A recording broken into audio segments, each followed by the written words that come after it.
Hey guys, today I'm going to tell you how to fix tap to continue to sign in then update error on iPhone.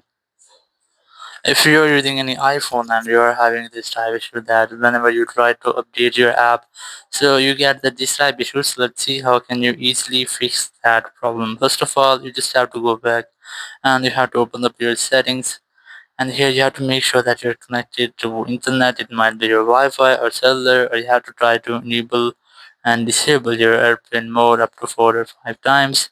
It will make a quick refresh into your network settings. Then you just have to go to your general settings and scroll down and look for VPN and device management. And you have to make sure that you're not connected to any VPN, or if you're connected, try to disconnect with your VPN. Once you have disconnected, it will almost fix your issue. Or if it doesn't, now what you have to do, you have to open up your app store, then tap on your profile in the top right corner, tap on profile again, and you have to simply change your country or region in your profile. So simply tap on country or region option, and here you have to simply scroll down and look for the country in which you are living, respective application or your debit card or credit card.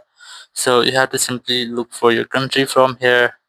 In my case, I'm going to select my one.